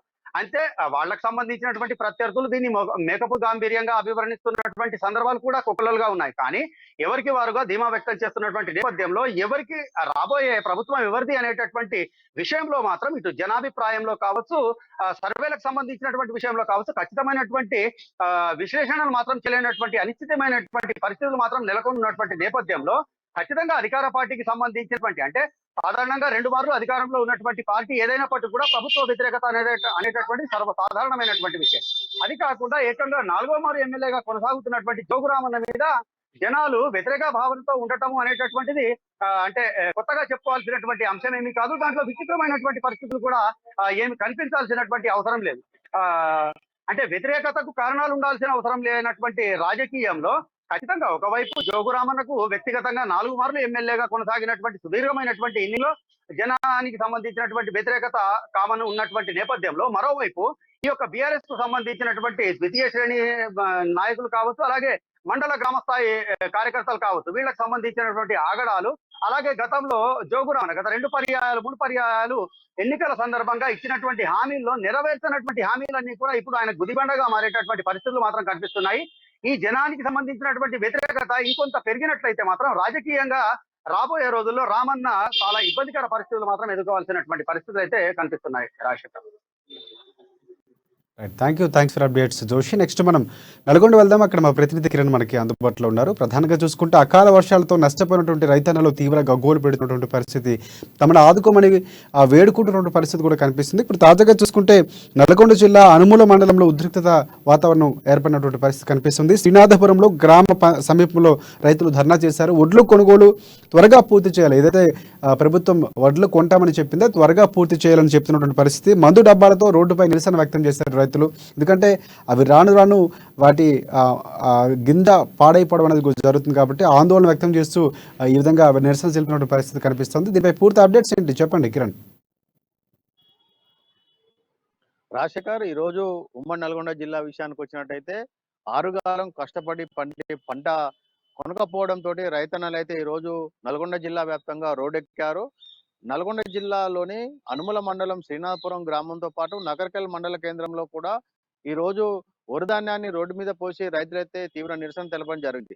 గత 20 రోజులుగా ఏదైతే వరిధాన్యాన్ని తీసుకొచ్చి ఐకేపీ సెంటర్లలో కొనడానికి తీసుకొచ్చిన ధాన్యాన్ని ఇప్పటి వరకు కొనకపోవడంతో అకాల వర్షాలు రావడంతో పూర్తిగా ధాన్యము తడిసి ముద్దైంది. అంతేకాకుండా కొన్ని చోట్ల మొలకలు కూడా వచ్చాయి. దీంతో రైతులు విసిగి వేసారి కాంటాలు పెట్టక, లారీలు రాక, రైతులు వరిధాన్యాన్ని అమ్ముకోలేక రాత్రి బావులు అక్కడే పగటనక రాత్రనక నిద్రగాస్తూ వాళ్ళు అక్కడ ఉన్నప్పటికీ కూడా అధికారులు ఏమాత్రం చలనం లేకుండా రైతు ధాన్యాన్ని కొనడంలో నిర్లక్ష్యం వహిస్తున్నారు. ఇటు అధికారులు కావచ్చు, ప్రజాప్రతినిధులు కావచ్చు, పేరుకు మాటలు చెప్తున్నారు తప్ప కార్యరూపం మాత్రం దాల్చడం లేదు. దీంతో విసిగి వేసారినటువంటి రైతులు ఈరోజు ఉమ్మడి నల్గొండ జిల్లా వ్యాప్తంగా రోడ్డెక్కారు. ఎందుకంటే గత కొద్ది రోజులుగా ఆరుగాలం పండించిన పంటకు గిట్టుబాటు ధర రాకపోవడం, ఏదైతే మార్కెట్ తీసుకొచ్చిన ధాన్యాన్ని అధికారులు కొనకపోవడంతో రైతులైతే తీవ్ర ఇబ్బందులు పడుతున్నారు. మొత్తానికి ఈ రోజు అనుమల మండలం శ్రీనాథపురం గ్రామంలో మందు డబ్బాలతో మాకు చావేసరనేమో, మేము 20 రోజులుగా ఐకేపీ సెంటర్లో ఉన్నప్పటికీ మా ధాన్యాన్ని కొనే నాదుడే లేడు, అధికారులు ప్రజాప్రతినిధులు వచ్చిపోతున్నారే తప్ప మా సమస్యను పరిష్కరించడం లేదు, మాకు చావే శరణ్యమంటూ వాళ్ళు మందు డబ్బాలతోటి రోడ్డుపై బైఠాయించి గంటకు సేపు పైగా ధర్నా చేయడంతో పూర్తిగా ట్రాఫిక్ జామ్ కూడా అయింది. అయితే అక్కడికి వచ్చినటువంటి పోలీసు అధికారులు నచ్చజెప్పి వారిని అక్కడి నుంచి పంపించే ప్రయత్నం చేసినప్పటికీ తెలంగాణ వ్యాప్తంగా కూడా ఈ యొక్క ఐకేపీ సెంటర్లలో నిల్వ ఉంచినటువంటి ధాన్యం అయితే తడిసి ముద్దవుతుంది. అందరూ రైతులు కూడా తీవ్ర ఆవేదనలో ఉన్నారు. మొత్తానికి ఏదైతే ప్రభుత్వం ఆదుకోవాల్సి పోయి కనీసం ఏదైతే మార్కెట్ లో ఉన్నటువంటి ధాన్యాన్ని తరలించడానికి లారీలు కూడా లేకపోవడంతో కాంటాలు వేయడం లేదు. లారీలు కొరత కారణంగా మేము ధాన్యాన్ని తీసుకోవడం లేదని అక్కడ అధికారులు చెబుతున్నప్పటికీ ప్రభుత్వ అధికారులు లారీలు పంపించాల్సిన పరిస్థితి ఉన్నప్పటికీ కూడా వారు ఎవరు కూడా నిద్రమత్తు వదలడం లేదు. ఇటు జిల్లా కలెక్టర్ శాఖ నుంచి పౌర సరఫరా అధికారులు, సివిల్ సప్లై అధికారులు, అదేవిధంగా రైస్ మిల్లర్స్ అసోసియేషన్, వీళ్ళందరూ కూడా ఎవరికి కూడా నిర్లక్ష్యంగా వహిస్తున్నారు. ఎవరికి వారు మాకు ఏమీ తెలియనట్టు ప్రవర్తించడంతో రైతులైతే తీవ్ర మనోవేదనకు గురవుతున్నారు. మా ధాన్యాన్ని వెంటనే కొనుగోలు చేయాలని, మాకు వెంటనే కాంటాలు వేసి ఎక్కడైతే నిల్వ ఉన్న ధాన్యాన్ని వెంటనే కొనుగోలు చేయాలని అయితే రైతులు డిమాండ్ చేస్తున్నారు. రాజశేఖర్, ఒకటి కిరణ్, ఇదే నేపథ్యంలో ఎందుకంటే ప్రభుత్వం కూడా రైతు ప్రభుత్వంగా చెప్పుకుంటుంది, రైతులు మేము ఎప్పుడు ఆదుకుంటామని మొన్న కేసీఆర్ కూడా చెప్పినటువంటి పరిస్థితి కనిపిస్తుంది. ఏదైతే నష్టపోయినటువంటి రైతులు ఏమి బాధపడాల్సిన అవసరం లేదు, భయపడాల్సిన అవసరం లేదు, ఖచ్చితంగా మేము ధాన్యం కొంటామని మాట చెప్పినటువంటి పరిస్థితి. మొన్న పర్యటనలో చూసుకుంటే హరీష్ రావు కూడా ఇదే మాట కూడా చెప్పడం జరిగింది. అయితే ఈ నేపథ్యంలో అంటే ప్రభుత్వం మాటల వరకే పరిమితం అవుతుందనేది మనం ఈ సంఘటనని ఆధారంగా అర్థం చేసుకోవచ్చు అంటారు. ఎందుకంటే రైతులు ఆదుకుంటామని చెప్పినటువంటి పరిస్థితి ఇంత జాప్యం చేస్తూ ఉంటారు. ఎందుకంటే మరికొన్ని రోజులు పోతే అవి కనీసం కొనే పరిస్థితి ఉండదు. తర్వాత అవి ఎందుకు పనికి రాకుండా పోయే పరిస్థితి ఉండదు. రైతుల ఆందోళన కూడా అదే. సో ఈ నేపథ్యంలో త్వరగా చర్యలు చేపట్టాల్సిన అవసరం ప్రభుత్వంపై ఉందంటారా? తప్పకుండా. ఎందుకంటే ముఖ్యమంత్రి కేసీఆర్ స్థాయి నుంచి కూడా ఎప్పటికప్పుడు ధాన్యాన్ని కొనుగోలు చేయాలని కింది స్థాయి అధికారులకు చెప్పినప్పటికీ నిన్న మంత్రి కేటీఆర్ సిరిసిల్లలో పర్యటించి అక్కడ కొంతమంది రైతులను కూడా పరామర్శించి మేము తప్పకుండా ధాన్యం కొంటామని, తడిసిన ధాన్యాన్ని కూడా మద్దతు ధర చెల్లిస్తామని, తేమ ఉన్నా మొలకెత్తినా రైతులు ఆదుకుంటామని కూడా నిన్న ఆయన హామీ అక్కడ ఇవ్వడం జరిగింది. అయినప్పటికీ కూడా కార్యరూపం దాల్చడం లేదు. కింది స్థాయిలో అధికారులు నిర్లక్ష్యంగా వ్యవహరిస్తున్నారు. ఎవరైతే రైతులు మార్కెట్లలోకి తీసుకొచ్చిన ధాన్యాన్ని కొనడంలో, లారీలలో రైసు మిల్లర్స్ కు రైసుకు సప్లై చేయడంలో కూడా ఈ యొక్క అధికారులు నిర్వహిస్తున్నారు. 20 రోజుల నుంచి ఐకేపీ సెంటర్లు ప్రారంభించినప్పటికి కూడా ఎక్కడా కూడా 15% మేర ఎక్కడ కూడా కొన్న దాఖలాలు లేవు. దీంతో ఇటు వర్షాలు గత వారం 10 రోజులుగా అకాల వర్షాలు కురుస్తుండటంతో ధాన్యం అయితే పూర్తిగా తడిసి ఆ ఐకేపీ సెంటర్లను తడిసి ముద్దయింది. ఉదయమంతా వాళ్ళంతా ఏదైతే తడిసిన దారాన్ని ఆరబోసి తిరిగి సాయంత్రం అక్కడ కుప్పలుగా చేర్చి ఇంటికి వస్తున్నారు గత 20 రోజులుగా. అయితే ఎప్పటికప్పుడు ప్రతిరోజు వేలాది క్వింటాళ్ళ ధాన్యాన్ని సేకరించాల్సిన అధికారులు మాత్రము కేవలం 1-2 క్వింటాలు మాత్రమే ఒక ఇద్దరు దగ్గర రైతులకెళ్ళే ఈ యొక్క ధాన్యాన్ని సేకరించడం రైతులైతే తీవ్ర మనవుతున్నారు. ఈ అకాల వర్షాలకు ధాన్యం పూర్తిగా తడిసి ముద్ద కావడంతో ఇప్పటికే తేమ శాతం ఎక్కువగా ఉందని కొంతమంది కొర్రీలు పెడుతున్నారు. దీనికి తోడు ధాన్యంని పూర్తిగా తడిసి కొన్ని చోట్ల మొలకలు కూడా ఎత్తాయి. ఈ రోజు అదే మొలకలతో ఎత్తిన ధాన్యంతో రైతులు రోడ్డు మీద పోసి తీవ్ర నిరసన తెలిపారు. మాకు చావే శరణ్యము అని మందు డబ్బాలతో కూడా రావడం జరిగింది. ఇదంతా చూసుకున్నట్టయితే రైతుల సమస్యలను పరిష్కరించడంలో ఇటు అధికారులు కావచ్చు, ప్రజాప్రతినిధులు బాతుకు పూర్తిగా విఫలమైనట్టే చెప్పవచ్చు. ఎందుకంటే 20 రోజులుగా మార్కెట్ లో తీసుకొచ్చిన ధాన్యాన్ని కొనకపోవడం పట్ల వాళ్ళైతే తీవ్ర అభ్యంతరం చేస్తున్నారు. మరొక నెల రోజుల పాటు అయితే ఈ యొక్క ధాన్యం మార్కెట్ లో ఉన్న ధాన్యము ప్రతిరోజు తీసుకున్నా ఇంకో నెల రోజుల పాటు ఈ రైతులైతే ఈ యొక్క ఐకేపీ సెంటర్ లో ఉండాల్సిన పరిస్థితి అయితే నెలకొంది. ఏదేమైనా కూడా ప్రభుత్వం ఇప్పటికైనా ఆ, అందరి రైతులను కాపాడుకున్న బాధ్యత ఉంది. ఇటు అధికారులు కావచ్చు, ప్రజాప్రతినిధులు కావచ్చు, ఈ రైతులకు సహాయ సహకారం అందజేయడంతో పాటు మార్కెట్ లో ఉన్న ధాన్యాన్ని వెంటనే కొనుగోలు చేయాల్సిన అవసరం అయితే ఎంతైనా ఉంది రాజశేఖర్. థ్యాంక్స్ ఫర్ అప్డేట్స్ గారు. నెక్స్ట్ మనం కరీంనగర్ వెళ్దాం. అక్కడ మా ప్రతినిధి శ్రీకాంత్ మనకు సిద్ధంగా ఉన్నారు.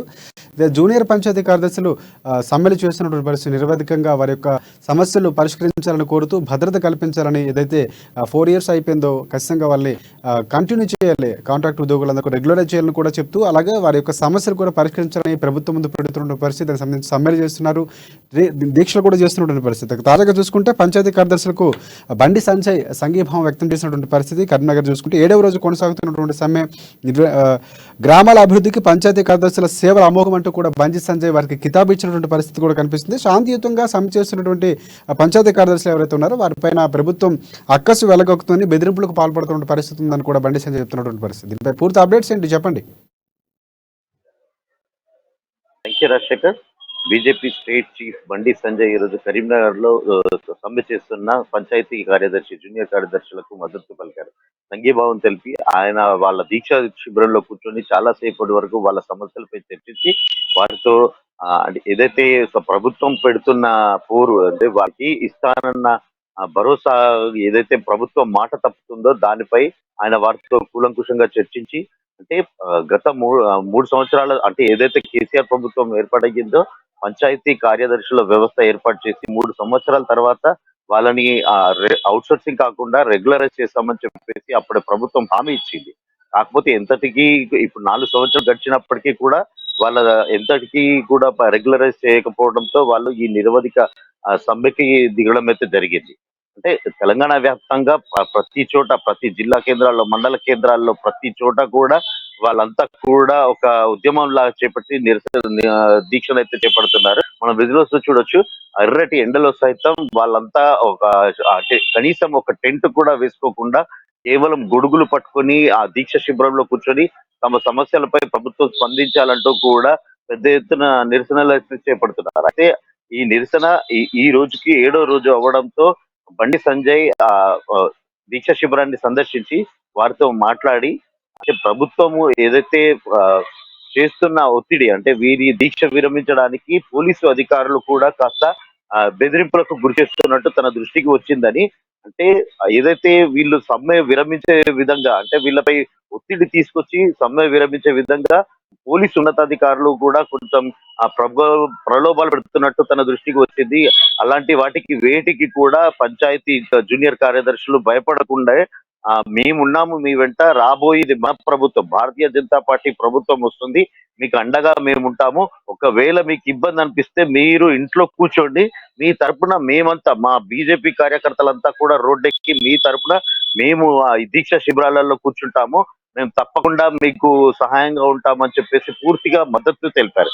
అంటే బీజేపీ ప్రభుత్వం అంటే గత కొద్ది నెలల్లో అసెంబ్లీ ఎన్నికలు సమీపిస్తుండడంతో తమ ఖచ్చితంగా తమ ప్రభుత్వం ఏర్పాటవుతుందని, ఏదైతే జూనియర్ కార్యదర్శుల సమస్యలన్నీ కూడా పరిష్కారం అవుతాయని చెప్పేసి ఆయన ఒక స్టేట్మెంట్ అయితే చేశారు. అంతేకాకుండా ఆయన పార్లమెంట్ వెళ్ళినప్పుడు ఇతర రాష్ట్రాల మంత్రులు కానీ అక్కడ నేతలు కానీ ఎవరైనా కూడా తెలంగాణలో ఇటీవల ఏదైతే ఈ గ్రామాల ఉత్తమ గ్రామ పంచాయతీలుగా చాలా అవార్డులు గెలుచుకున్న సందర్భంగా ఆయనతో కూడా ప్రత్యేకంగా తెలంగాణలో గ్రామ పంచాయతీలు చాలా మట్టుకు అవార్డులు వచ్చాయి తెలంగాణలో ఏదైనా అంటే దాని వెనకాల ఈ జూనియర్ కార్యదర్శుల హస్తము అంటే వాళ్ళ పని తీరు అనేది స్పష్టంగా కనబడుతుంది. అంటే వాళ్ళు అంటే పనికి మించి పనికి ఏదైతే ఉదయం ఇంటి నుంచి వెళ్ళడమే తప్ప మళ్ళీ ఏ టైంకి చేరుకుంటారో తెలియదు. గ్రామాభివృద్ధికి అంటే పల్లెలను పట్టుకొమ్మలను అంటే పూర్తి స్థాయిలో అభివృద్ధి చేసి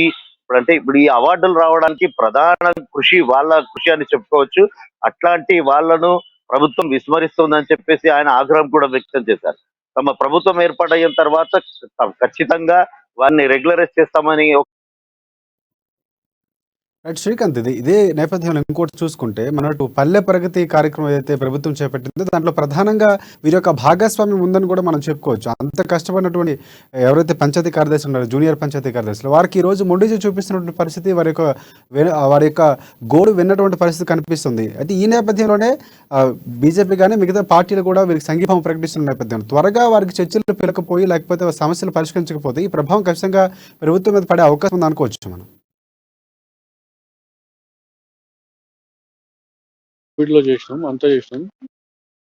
తరుణంలో ఏదైతే రాజకీయ వ్యతిరేకత మాత్రం బిఆర్ఎస్ పార్టీకి రాజకీయ వ్యతిరేకత మాత్రం చాలా పెద్ద ఎత్తున వస్తుంది. ఎందుకంటే గత 8 సంవత్సరాలుగా ఒకే పార్టీ రాజకీయంగా అధికారంలో ఉన్నప్పటికీ ఇటీవల జరుగుతున్న పరిణామాలతో మాత్రం కాస్త ప్రజలు కూడా కాస్త విసిగి వేసాడుతున్న పరిస్థితి ఉన్నాయి. ఈ ప్రభుత్వ తీరును వైఫల్యాలను అంటే కేవలం పెద్ద ఎత్తున అంటే ఈ పంచాయతీ కార్యదర్శులే కాకుండా ఇటీవల మనం చూడొచ్చు రైతుల బాధ. ఇప్పుడు మనం ఇందాకే చూస్తున్నట్టయితే రైతులు ఏదైతే ధాన్యం కొనుగోలు సెంటర్లో ఐకేపీ సెంటర్లో ఇప్పటి వరకు కూడా కొనుగోళ్లు అంటే ప్రభుత్వ పెద్దలు కేవలం ప్రకటనలు మాత్రమే గుర్తిస్తున్నారు తప్ప ఎక్కడ కూడా అమలు చేసిన పరిస్థితి ఏదైతే కనిపించారు. అంటే నిన్న మొన్నటి వరకు ఇంత నెల రోజులుగా దాదాపు వర్షాలు పడుతూ ఉంటే అకాల వర్షాలకు రైతులను ఆదుకోవాల్సి అంటే హుటాహుటిన రైతులను ఆదుకోవాల్సింది పోయి ప్రభుత్వ యంత్రాంగం అంతా కూడా సచివాలయ ఏర్పాట్లు,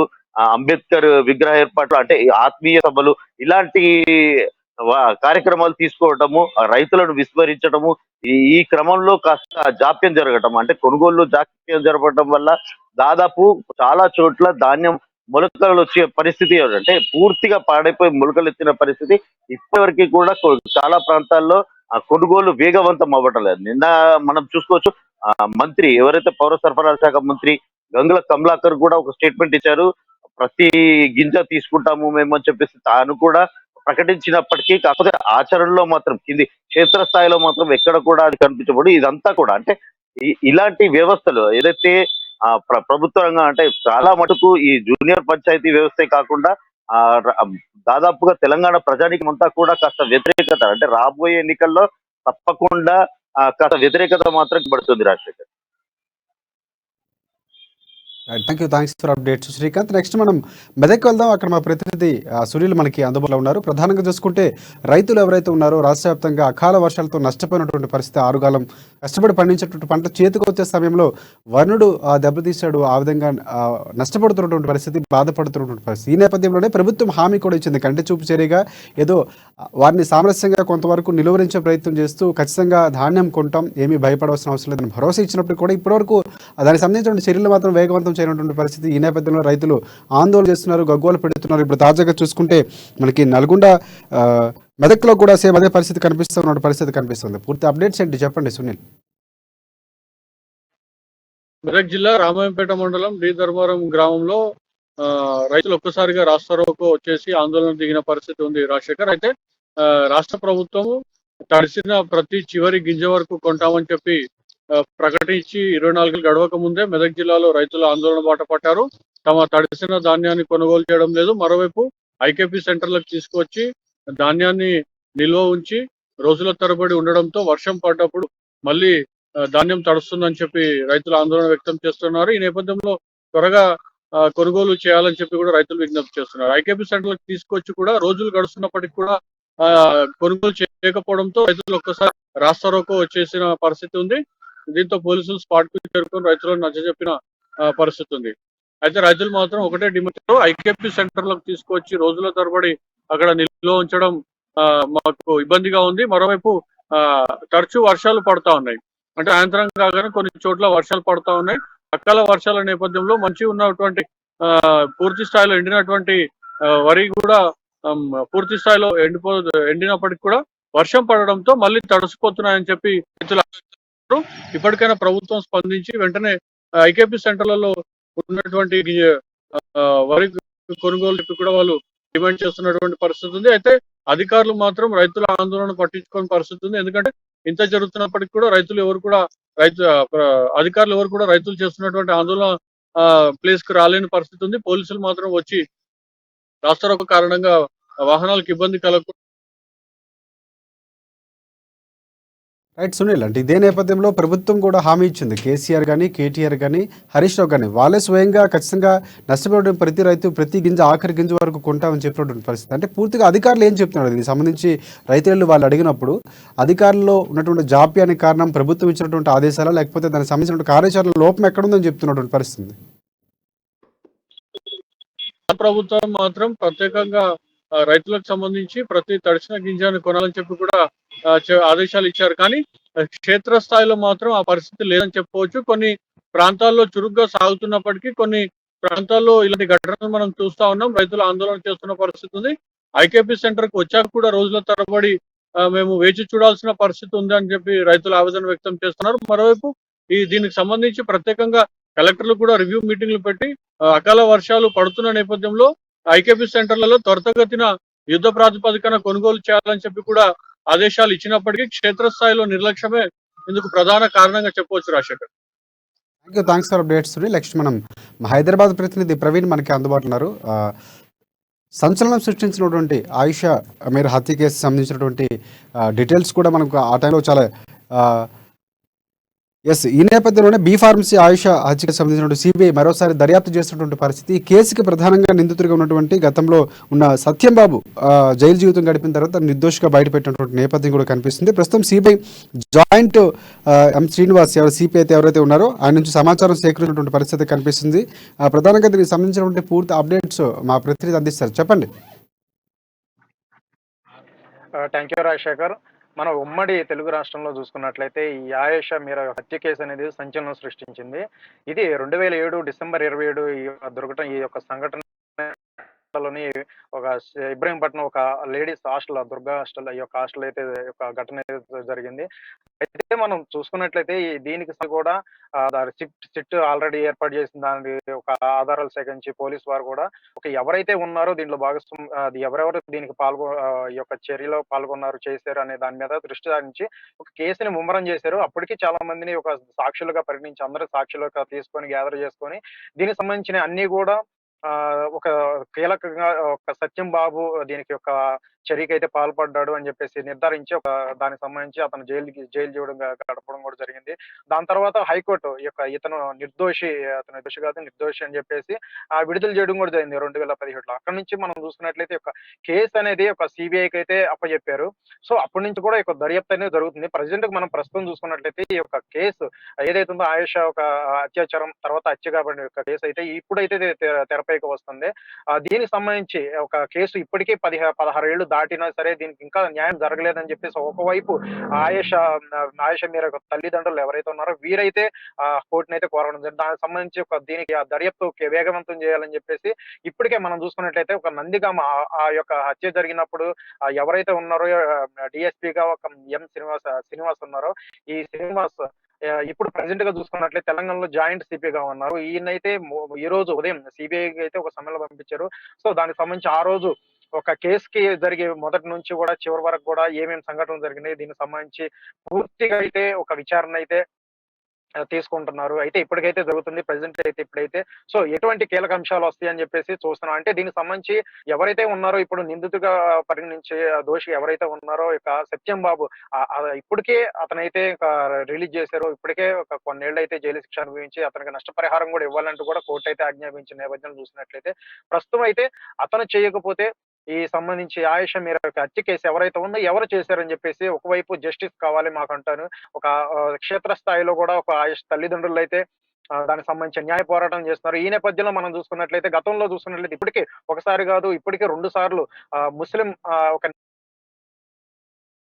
అంటే ఇంకోటి ప్రవీణ్, ప్రధానంగా చూసుకుంటే కేసు దర్యాప్తు ముందు నుంచి కూడా విమర్శలు ఎదుర్కొంటున్నటువంటి పరిస్థితి పోలీసులు కూడా ప్రధానంగా చూసుకుంటే. ఎందుకంటే ఒక నిర్దోషిని ఇన్ని రోజులు జైల్లో పెట్టడం, మళ్ళీ దోషి అంటూనే నిర్దోషిగా విడుదల చేయడం, ఇవన్నీ కూడా వ్యవహారం మొత్తం చూసుకుంటే పోలీసులు వ్యవహార శైలిపైన కూడా కొంతవరకు అసహనం వ్యక్తం చేసినటువంటి పరిస్థితి. ఎవరైతే రాంబాబు విడుదల నేపథ్యంలో జరిగినటువంటి తల్లిదండ్రుల స్పందన కూడా సేమ్ అదే మనకి వ్యక్తమైనటువంటి పరిస్థితి కూడా కనిపిస్తుంది. అయితే ఎవరైతే ఈరోజు శ్రీనివాసన్ చేస్తున్నారో సిబిఐ పునర్విచారణ చేస్తున్నటువంటి నేపథ్యంలో మరొకసారి మరికొంతమందిని కూడా ఇదే నేపథ్యంలో విచారణ చేసే అవకాశం ఉందని అనుకోవచ్చు మనం. రైట్ రాజశేఖర్, ఇప్పటికే మనం చూసుకున్నట్లయితే హాస్టల్ వార్డెన్ ఎవరైతే ఉన్నారో ఇప్పటికే అయితే గత నింద అతన్ని అయితే విచారించి పంపించేశారు. అలాగే ఎవరైతే సాక్షులుగా పరిగణిస్తున్నారో వాళ్ళందరూ కూడా ఇంకా మొదటి నుండి కూడా అయితే విచారణ అయితే మొదలు పెట్టారు. ఎందుకంటే దీనికి ఇప్పటికీ 17 ఏళ్ళు వస్తుంది, 16 ఏళ్ళు దాటిపోయింది.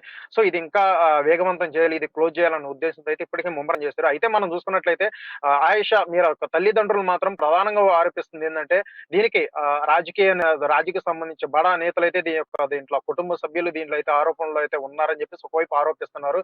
ఎవరైతే ఉన్నారో దీంట్లో దోషిగా పరిగణిస్తున్నారు. వీళ్ళు మాత్రం ఎట్టి పరిస్థితిలో కూడా ఇది దోషి అయితే చేయట్లేదు.